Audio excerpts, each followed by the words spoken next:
فتح مند اور قدوس نام میں آپ سبوں کی سلامتی ہو۔ میرا دل نہایت شکر گزار ہے آج کی صبح کہ خداوند نے ہمیں زندگی دی، سانسیں دی اور آج کا سبت بخشا تاکہ ہم سب اکٹھے ہو کر اس کی بارگاہوں میں اس کی پرستش کریں۔ اور خداوند نے مجھے یہ ڈیوٹی دی تاکہ میں اس ڈیوٹی کو سر انجام دوں اور اس کے کلام کو آپ لوگوں کے ساتھ شیئر کر سکوں۔ تو نکالیے گا بائبل مقدس جن کے پاس ہے، بہت ہی مشہور زمانہ زبور 23۔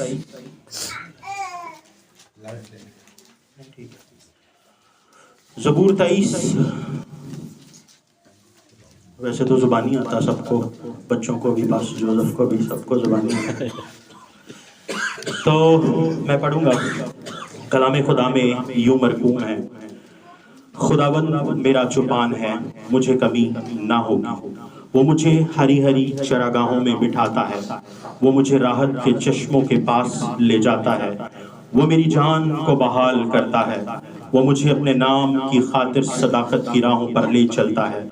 بلکہ خواہ موت کے سایہ کی وادی میں سے میرا گزر ہو، میں کسی بلا سے نہیں ڈروں گا، کیونکہ تو میرے ساتھ ہے، تیرے عصا اور تیری لاٹھی سے مجھے تسلی ہے۔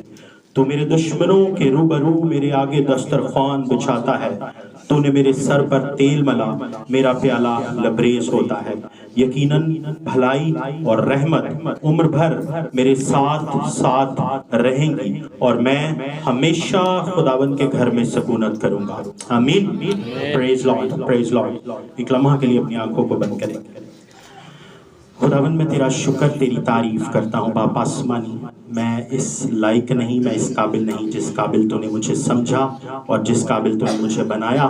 میں دل سے تیرا شکریہ ادا کرتا ہوں۔ اب اے پاک روح خداوند، میں اپنے ذہن، دل، دماغ اور زبان کا سارا کنٹرول پاک روح خدا تیرے ہاتھوں میں دے دیتا ہوں۔ اب میں زیرو ہو جاؤں، میری عقل ناقص ہے، میرا علم ناقص ہے، اور مجھ میں سے یسوع مسیح ناصری نظر آنا شروع ہو۔ میں تیرا شکر، تیری تعریف کرتا ہوں، یسوع مسیح کے نام سے مانگتا اور پا لیتا ہوں۔ آمین، آمین۔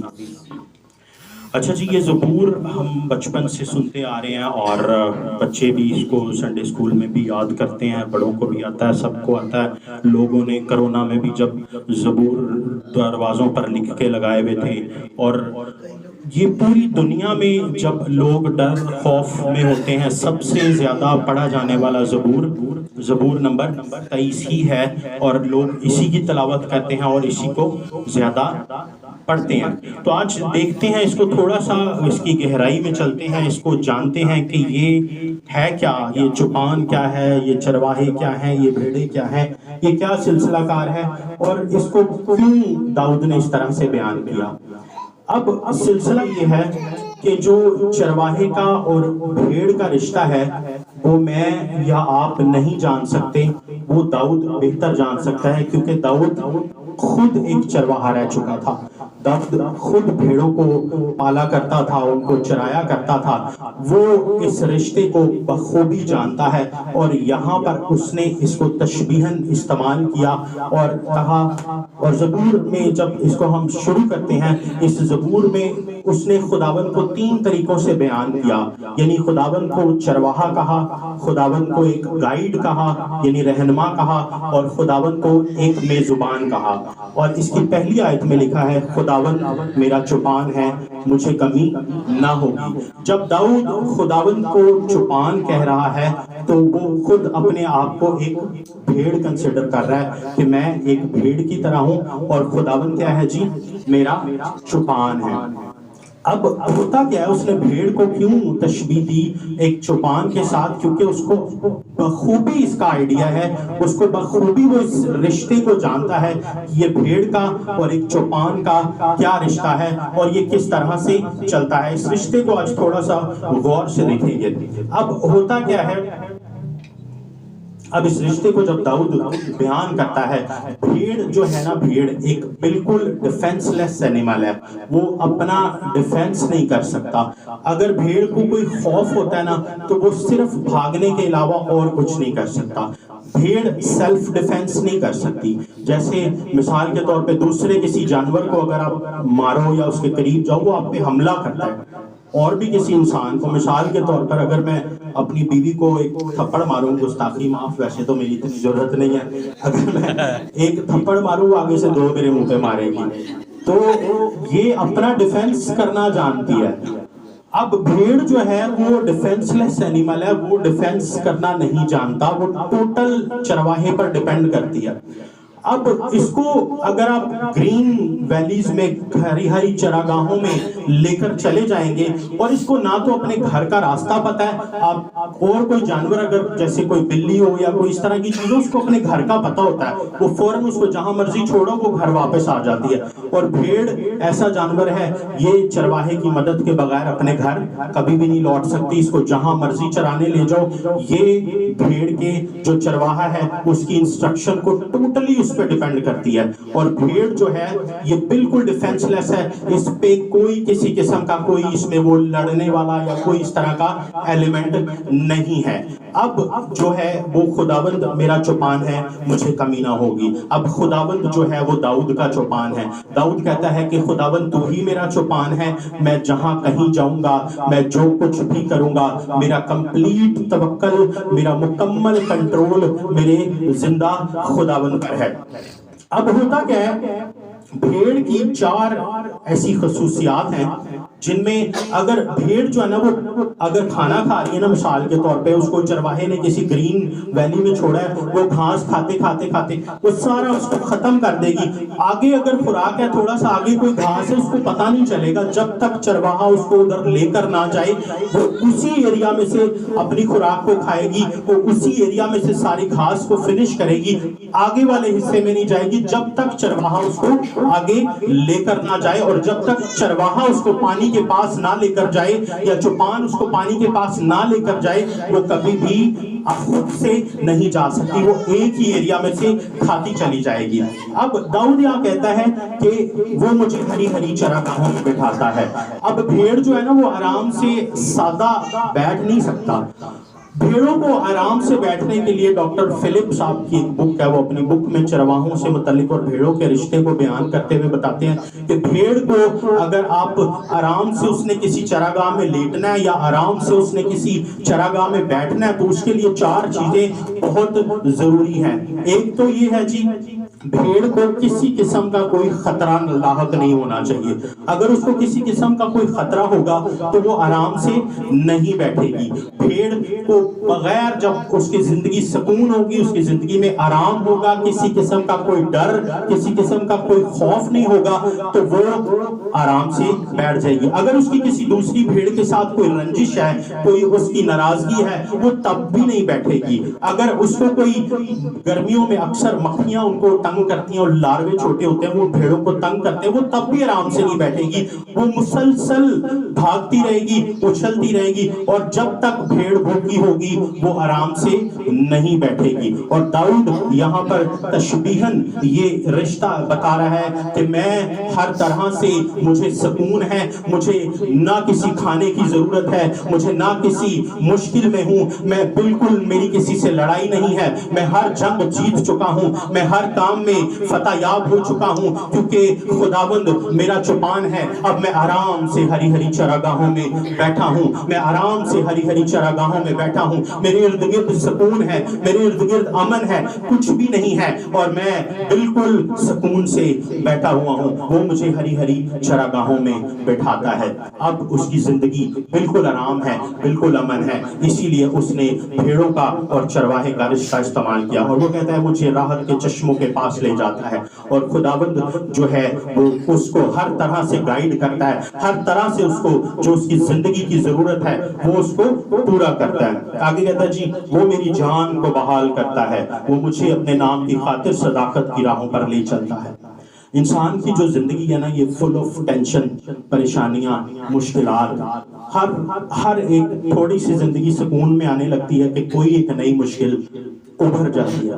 میں اپنی طرف سے سارے کام کر کے آرام سے گھر جاتا ہوں تو گھر پتہ لگتا ہے گیس ختم ہو گیا، سلنڈر لین جاؤ، مطلب ٹینشن کہیں نہ کہیں سے آپ کو آتی ہے، اور ایسی عجیب ٹینشن۔ ایک دفعہ تو سنی بھائی کو بھی بھیج دیا تھا ہم نے گیس لینے، گیس ختم ہو گئی۔ تو خیر یہ تو ایک چھوٹی سی ٹینشن ہے، میں آپ کو بتاتا ہوں زندگی میں نا بڑی بڑی مشکلات آتی ہیں۔ جس کی وجہ سے نا انسان کی جو جان ہوتی ہے نا وہ عجیب ٹینشن اور عجیب پریشانی میں کشمکش کا شکار رہتا ہے، اور ایسے انکنٹرولبل فیکٹر ہوتے ہیں جو انسان کنٹرول کر ہی نہیں سکتا، لیکن اس کو صرف خدا کنٹرول کر سکتا ہے۔ لیکن ہم پھر بھی الجھتے رہتے ہیں، پھر بھی اس پہ سوچتے رہتے ہیں، پھر بھی اس کے بارے میں مزید اپنا ذہن اس کو اور سوچتے ہیں، اور جس چیز پر ہم زیادہ ذہن لگاتے ہیں وہ چیز زیادہ بڑھتی جائے گی۔ آپ مشکل پہ ذہن لگائیں گے، مشکلات بڑھتی جائیں گی، آپ برکتوں پر ذہن لگائیں گے، برکات بڑھتی چلی جائیں گی۔ اب یہ ٹوٹلی آپ پہ ڈیپینڈ کرتا ہے، آپ مشکل کو گرو کریں گے اپنی زندگی میں یا برکات کو گرو کرنا چاہیں گے۔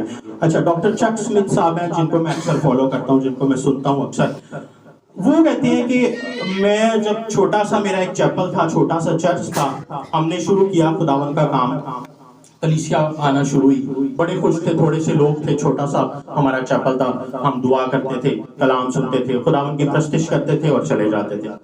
کہتا آہستہ آہستہ آہستہ آہستہ میرا چرچ بڑھنا شروع ہو گیا، بہت زیادہ کلیسیا ہو گئی۔ اب میرے پاس چرچ نہیں ہے، وہ پریشان ہے، میرے پاس کوئی ہیکل نہیں ہے، لوگ آتے ہیں باہر بیٹھتے ہیں، مطلب باہر جاتے ہیں، سردی گرمی، سنو فال، بارش۔ کہتا میں اتنا پریشان کہ خداوند کی کیا ہو رہا ہے، مجھے سمجھ نہیں آ رہی، لوگ اتنے آتے جا رہے ہیں، نہ میرے پاس چرچ ہے۔ کہتا میں ایک دن جا رہا ہوں، گاڑی آرام سے رکی ہے، گاڑی روکی ہے سگنل کے اوپر، تو میں نے دیکھا میرے اس ہاتھ پہ خوبصورت قسم کی ویلی، گرین وادی ہے، اور تقریباً 10 ایکڑ کے قریب وہ جگہ ہے۔ میں بس ذہن میں ہوں کہ خداوند اگر یہ ہمیں کسی طرح مل جائے تو یہ بڑا زبردست ہوگا، لیکن پھر تیرا اشارہ بند ہے، میں سوچ رہا ہوں اب کہتا اگر یہ جگہ مجھے مل جائے، لیکن پھر کہتا میں نے اپنے ذہن میں سوچا ہزاروں لاکھوں ڈالر کی میں پہلے یہ پراپرٹی خریدوں گا، اس کے بعد ہزاروں لاکھوں ڈالر اس کو بنانے پہ لگیں گے، تو میرے بس کا کام نہیں ہے۔ کہتا پھر پریشانی شروع، پھر ٹینشن شروع۔ کہتا ادھر ہی خداوند میرے ساتھ ہم کلام ہوا، خداوند نے کہا سمتھ یہ کلیسیا کس کی ہے؟ میں نے کہا خداوند کلیسیا تو آپ کی ہے۔ کہتا لوگ کون بھیج رہا ہے تیرے پاس، کون کلام سننے بھیج رہا ہے لوگوں کو؟ کہتا خداوند یہ بھی آپ ہی کی ہے، جو میرے تھرو کلام ہوتا ہے اور لوگ سننے آتے ہیں، یہ آپ ہی کا کلام ہے، یہ سارا آپ ہی کی وجہ سے ہو رہا ہے۔ کہتا کلیسیا بھی میری ہے، کلام بھی میرا سننے آ رہے ہیں، دعا بھی میری کرنے آ رہے ہیں، تو تجھے کس چیز کی پریشانی ہے، تو کیوں پریشان ہو رہا ہے؟ کہتا میں ایک دم سکون میں آ گیا کہ واقعی میری تو کوئی ٹینشن ہی نہیں ہے۔ تو میں کہا خداوند خرچو جنہیں مرضی ڈالر، جو مرضی کرو، مجھے پراپرٹی چاہیے ہے۔ اور وقت کے ساتھ تھوڑا ٹائم گزرا، اور گزرنے کے بعد انہوں نے بتایا کہ وہی 10 ایکڑ، مجھے نہیں پتا کس طرح ہوا، کیا ہوا، وہاں پر ہمارا ایک بہت خوبصورت چرچ انہوں نے بنا دیا۔ تو خداوند کام کرنے پہ قادر ہے۔ جب ہماری جان پریشانی میں ہوتی ہے، جب ہماری جان مشکل میں ہوتی ہے، تو وہی خداوند ہے جو ہمیں اس سے رہائی دیتا ہے، وہی خداوند ہے جو ہمیں اس سے آزادی دیتا ہے، کیونکہ یہ انکنٹرولبل ایک فیکٹر تھا اس کی لائف میں جس کو وہ کنٹرول نہیں کر سکتا، اپنی حکمت سے، اپنے پیسے سے، اپنی دولت سے وہ اس کو کنٹرول نہیں کر سکتا تھا۔ اس نے خداوند نے اس سے ہم کلاموں کے کہا نہ تیرا چرچ ہے، نہ تیری کلیسیا ہے، تو میرا کام کر رہا ہے، میرا کام ہے، تو چھوڑ دے، تو جو کر رہا ہے تو وہ کرتا رہے۔ اور وہ اس کو 10 ایکڑ جو زمین تھی اور وہی ویلی جو اس نے دیکھی تھی وہ اس کو مل گئی۔ آمین۔ اچھا جی، اور پھر کہتا ہے وہ مجھے اپنے نام کی خاطر صداقت کی راہوں پر لے چلتا ہے۔ اور انسان کی زندگی میں نا بعض اوقات ایسے دو راہیں آ جاتے ہیں، انسان کو سمجھ نہیں آتا میں نے کون سا موڑ لینا ہے زندگی میں۔ ایک آپشن یہ ہے، ایک آپشن یہ ہے، ایک اچھی ہے اور ایک بیسٹ آپشن ہے۔ مجھے نہیں پتا میں نے کیا چوز کرنا ہے، مجھے سمجھ نہیں آ رہی میں نے کیا چوز کرنا ہے، لیکن داؤد یہاں پر کہتا ہے میرا مکمل انحصار میرے خداوند پر ہے، کیونکہ وہ مجھے اپنے نام کی خاطر صداقت کی راہوں پر لے چلتا ہے۔ جو بیسٹ راستہ ہے، جو بیسٹ راہ ہے، جو کامیابی کی طرف راہ چلتی ہے، جو کامیابی کی طرف راستہ جاتا ہے، وہ میرا خداوند مجھے اس راستے پر چلاتا ہے، کیونکہ خداوند میرا چوپان ہے، کیونکہ خداوند داؤد کا چوپان ہے۔ وہ اس کو کبھی شرمندہ نہیں ہونے دیتا، وہ اس کو کبھی پریشان نہیں ہونے دیتا۔ اس کے بعد آتا ہے بلکہ خواہ موت کے سایہ کی وادی میں سے میرا گزر ہو، میں کسی بلا سے نہیں ڈروں گا، کیونکہ تو میرے ساتھ ہے۔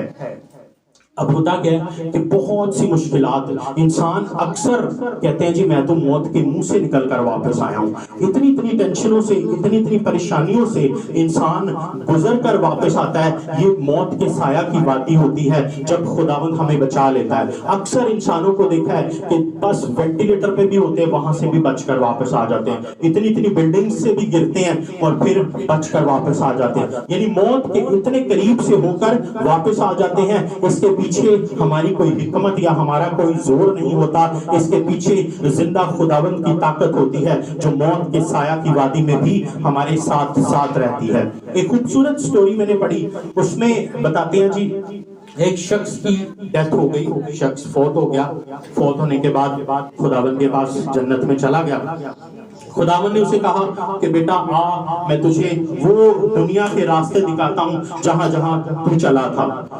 خداوند اسے لے گیا, اسے وہ سارے راستے, جو ساری زندگی وہ جن جگہوں سے چل کر آیا تھا, خداوند نے وہ راستے دکھائے. اس نے کہا ہم جب چلتے ہیں تو ہمارے پیروں کے ڈبل نشان ہوتے ہیں. اس کے 4 نشان آ رہے تھے, 4 قدم آ رہے تھے, 2 قدم اس کے تھے. اور اس نے کہا خداوند میں جب, اور پھر جو اس نے جب قدم دیکھے نا, 4 قدم, 2 قدموں کے ساتھ, یعنی 2 لوگ جیسے چل کر آ رہے ہیں, اور کہیں پر وہ قدم ایک ہو جاتے تھے, مطلب سنگل سٹیپ ہو جاتے تھے, اور کہیں پر ڈبل ہو جاتے تھے. اس نے کہا خداوند یہ تو میں دیکھ رہا ہوں کہ جب میں سرفراز تھا, جب مجھے ترقی پر تھا, جب میں خوش تھا, تو تو میرے ساتھ چلتا رہا. یعنی ڈبل 4 سٹیپس تھے. یعنی جب میں ترقی پر تھا, جب میں خوشحال تھا, جب میں اپنی لائف کی پیک پر ایک زندگی گزار رہا تھا, تو تو میرے ساتھ تھا. اور یہ اچانک جب سنگل سٹیپ ہو گئے, کچھ موڑ پہ جا کے, کچھ منزلوں پہ جا کے قدم سنگل ہو گئے, تو یہاں پہ تو نے مجھے کیوں اکیلا چھوڑ دیا, یہاں پر میں کیوں اکیلا ہو گیا. خداوند نے کہا تو غلط سمجھا ہے. خداوند نے کہا جو 2 سٹیپس ہیں تیری ترقی, تیری سرفرازی میں تیرے ساتھ تھا, لیکن یہ وہ موڑ ہے جب تو گرنے لگا تھا, جب تو مرنے کے قریب تھا, جب تیرے پاس کوئی راستہ نہیں تھا, جب تیری عقل بند ہو گئی تھی, جب تجھے کچھ نظر نہیں آتا تھا, تو میں نے تجھے اپنے بازوؤں پر اٹھا کر ان راستوں سے گزارا, اور پھر تجھے ترقی اور پھر تجھے سرفرازی پر بحال کیا, کیونکہ میں تیرے ساتھ رہا تھا. تو یہ خداوند نے اسے سکھایا کہ تو جب بھی موت کے سایہ کی وادی میں سے گزرے گا, میں تیرے ساتھ رہوں گا, میں تجھے کبھی تنہا نہیں چھوڑوں گا. اور داؤد کہتا ہے کہ وہ موت کے سایہ کی وادی میں سے میرا گزر ہو. سایہ آپ کو پتہ کیسے بنتا ہے؟ سایہ اندھیرے میں نہیں بنے گا. سایہ جب بھی بنے گا اس کے لیے ایک طرف روشنی کا ہونا ضرور ہے. ایک طرف روشنی ہوگی تو پھر دوسری طرف آپ کا سایہ جائے گا. بغیر روشنی کے سایہ نہیں ہوتا.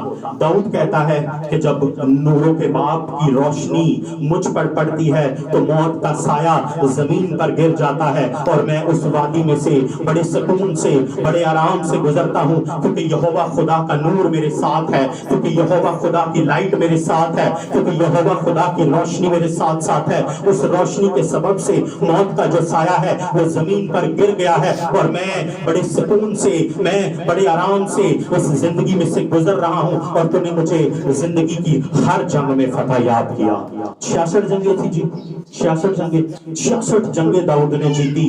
موت کے اتنے قریب ہونے کے باوجود وہ اس میں سے نکل جاتا تھا, کیونکہ خداوند اس کا چھپان تھا. پھر کہتا ہے تیرے عصا اور تیری لاٹھی سے مجھے تسلی ہے. اچھا, عصا اور لاٹھی میں نا فرق ہوتا ہے, 2 الگ الگ چیزیں ہیں. چرواہے جو ہوتے تھے وہ عصا بھی ساتھ رکھتے تھے, لاٹھی بھی ساتھ رکھتے تھے. اب عصا ہوتا ہے جیسے بیس بال کا ایک ڈنڈا ہوتا ہے, پیچھے سے باریک, آگے سے وہ گولائی میں ہوتا تھا موٹا ڈنڈا, تاکہ کوئی جانور یا کوئی شکاری بھیڑوں کی طرف آتا تھا تو چرواہا اس کو گھما کے مارتا تھا تاکہ وہ باہر کا باہر ہو جائے اور بھیڑوں کو کسی قسم کا نقصان نہ ہو. اور لاٹھی کو اس لیے استعمال کرتے تھے جب بھیڑوں کا جھنڈ چل رہا ہوتا تھا تو اچانک بھیڑوں میں ایک طبیعت ہے کہ بھیڑیں اکثر ڈھیٹ ہو جاتی ہیں, وہ جھنڈ سے علیحدہ ہونا چاہتی ہیں, اور پھر چرواہا جو اپنی سٹک سے اس کو ہانک کے دوبارہ سے اس کو فلو میں لاتا تھا, اور تاکہ وہ اپنی زندگی کا سفر جو ہے وہ اسی گروہ کے ساتھ طے کرے, اسی فلو کے ساتھ چلتا چلا جائے, یہ ڈسٹریکٹ نہ ہو, یہ گناہوں میں نہ پھنس جائے، یہ مشکلات میں نہ پھنس جائے، یہ ٹینشنوں میں نہ آ جائے۔ اسی لیے چرواہا جو ہے وہ لاٹھی کا استعمال کرتا ہے تاکہ ہم ایک گروہ کی صورت میں اپنی زندگی کا سفر جو ہے وہ طے کرتے چلے جائیں۔ اسی طرح اس لیے لاٹھی اور آسا وہ دونوں چیزیں اپنے ساتھ رکھتے تھے، اسی لیے جو تھا وہ بھیڑوں کی رکھوالی کرتے تھے۔ چرواہے کی جو ڈیوٹی ہے وہ بڑی مشکل ترین ڈیوٹی ہے، آسان ڈیوٹی نہیں ہے، کیونکہ بھیڑیں ٹوٹلی ڈیپینڈ کرتی ہیں کہ ہمارا کھانا بھی، اور پرانے وقتوں میں پرانے جو اسرائیل کا جو دور تھا اس دور میں بادشاہوں کو چوپان کہا جاتا تھا، کیونکہ بادشاہ کی ڈیوٹی تو ہوتی تھی کہ اپنی رعایا کے لیے کھانے کو مہیا کرے، اپنی رعایا کے لیے پانی کا انتظام کرے، ہر چیز جو تھی وہ بادشاہ کی ڈیوٹی تھی۔ بادشاہ کو چوپان بھی کہتے تھے، لیکن یہاں پر داؤد جو ہے چوپان کو استعمال کر رہا ہے کہ تیرے آسا اور تیری لاٹھی سے مجھے تسلی ہے کہ میں زندگی کی راہوں میں اگر بھٹکنے لگتا ہوں تو لاٹھی سے مجھے واپس اپنے ٹریک پر ڈالتا ہے تاکہ میں ایک فتح یاب زندگی گزاروں، تاکہ میں ایک اچھی اور ایک کامیاب زندگی اس روئے زمین پر گزاروں۔ تو میرے دشمنوں کے روبرو میرے آگے دسترخوان بچھاتا ہے۔ جب آپ لیڈر بنتے ہو نا زندگی میں، جب آپ ایک اچھی ایک لیڈرشپ کے رول میں آتے ہو تو آپ کے پاس بے تحاشا لوگ جو ہوتے ہیں وہ آپ سے نفرت کرنے لگ جاتے ہیں۔ کامیابی آسان نہیں ہے۔ جب آپ کامیاب ہوتے ہو نا، آپ کے پتہ نہیں آپ کے ساتھ آپ کے دوست جو چل رہے ہیں وہ بھی آپ سے نفرت کرنے لگ جاتے ہیں کہ یار میں کیوں پیچھے رہ گیا ہے، کیوں پہ نکل گیا۔ جب لیڈرشپ ہوتی ہے نا تو پھر آپ کے بے تحاشا دشمن بن جاتے ہیں۔ تو داؤد کے بے تحاشا دشمن رہے ہیں اس کی زندگی میں، لیکن وہ کہتا ہے کہ تو نے میرے دشمنوں کے روبرو میرے آگے دسترخوان بچھاتا ہے۔ مجھے کسی قسم کی پرواہ نہیں ہے، مجھے کسی قسم کی کوئی مشکل نہیں ہے، کیونکہ تو ہر قدم پر میرے ساتھ ہے۔ تو نے میرے سر پر تیل ملا، میرا پیالہ لبریز ہوتا ہے۔ پریز لارڈ۔ بھیڑوں کی خصوصیت یہ ہے کہ گرمیوں کا جب موسم آتا ہے نا، گرمیوں کے موسم میں مکھیاں جو ہوتی ہیں، مکھیاں اور چھوٹے لاروے ٹائپ کے کیڑے ہوتے ہیں، ان کی جو یہ نوز ہوتی ہے نا اس میں آ جاتے ہیں اکثر، اور بھیڑ اتنی الجھن میں آ جاتی ہے، اتنی پریشانی میں آ جاتی ہے کہ وہ اپنے سر کو مارتی ہے، کبھی جھاڑیوں میں مارتی ہے، کبھی جو بھی چیز ہوتی ہے اس کو مارتی ہے۔ الجھن، ٹینشن، پریشانی، سمجھ نہیں آ رہی کرنا کیا، بس ختم ہے، کچھ نہیں نظر آ رہا اس کو۔ اور پھر چرواہا جو ہوتا تھا، چرواہا یہ کرتا تھا، آئل کے اندر سلفر کو مکس کر کے ایک مرہم بنائی جاتی تھی، اور وہ مرہم ان کی جو نوز ہے اس پہ ملی جاتی تھی۔ اس سے نہ تو مکھیاں ان کو تنگ کرتی تھی، اس سے نہ وہ لاروے آتے تھے، وہ سب مر جاتے تھے، سب ختم ہو جاتے تھے، اور بھیڑ واپس سکون میں آ جاتی تھی۔ وہ ملتے تھے، اس کے سر پہ ملتے تھے اور اس کے نوز پہ ملتے تھے تاکہ کسی قسم کی بھیڑ الجھن میں نہ آئے۔ اور وہ یہاں پر خداوند کو کہتا ہے تو نے میرے سر پر تیل ملا، تو نے مجھے ہر قسم کی جھنجھٹ سے، تو نے مجھے ہر قسم کی الجھن سے، تو نے مجھے ہر قسم کی پریشانی سے بچا کر محفوظ رکھا، میرا پیالہ لبریز ہوتا ہے۔ تو نے مجھے اتنی بلیسنگز دی، تو نے مجھے اتنی برکتیں زندگی میں دی کہ میری زندگی برکتوں سے بھری پڑی ہے۔ میں جس سے ملتا ہوں وہ بھی بابرکت ہو جاتا ہے، میں جس سے ملتا ہوں وہ بھی بابرکت ہو جاتا ہے، کیونکہ میرا پیالہ لبریز ہوتا ہے۔ اوور فلو انوائنٹنگ اور اوور فلو بلیسنگ اس کی زندگی میں خداوند نے دی تھی۔ اور پھر اینڈ میں کہتا ہے یقیناً بھلائی اور رحمت عمر بھر میرے ساتھ ساتھ رہیں گی، اور میں یقیناً بھلائی اور رحمت عمر بھر میرے ساتھ ساتھ رہیں گی۔ کیوں ساتھ ساتھ رہیں گی؟ کیونکہ خداوند اس کا چوپان ہے، اور جب خداوند کسی کا چوپان بن جاتا ہے، اور جب خداوند کسی کے ساتھ چلتا ہے تو اس کی زندگی پہلے جیسی نہیں رہتی، وہ بدل کر چینج ہو جاتا ہے، اور اس کی زندگی میں معجزات ہوتے ہیں، اس کی زندگی پرسکون ہو جاتی ہے، اور اس کی زندگی بڑی زبردست لائف ہو جاتی ہے۔ اور اینڈ میں کہتا ہے میں ہمیشہ خداوند کے گھر میں سکونت کروں گا، یعنی میں خداوند کی فیلوشپ میں رہوں گا، میں ہمیشہ خداوند کے ساتھ رہوں گا، کیونکہ اس نے میرے لیے اتنے بڑے بڑے کام کیے، کیونکہ اس نے میرے لیے یہ عجیب و غریب کام کیے، اور آج میری زندگی میں سکون ہے، میری زندگی میں تسلی ہے۔ میں ہری ہری چراگاہوں میں میری جان آرام کرتی ہے، سکون کرتی ہے، نہ مجھے کھانے کی فکر ہے، نہ مجھے پینے کی فکر ہے، نہ مجھے میرے دشمنوں کی کوئی ٹینشن ہے، کیونکہ خداوند میرا چوپان ہے۔ آج کی صبح اگر ہم نے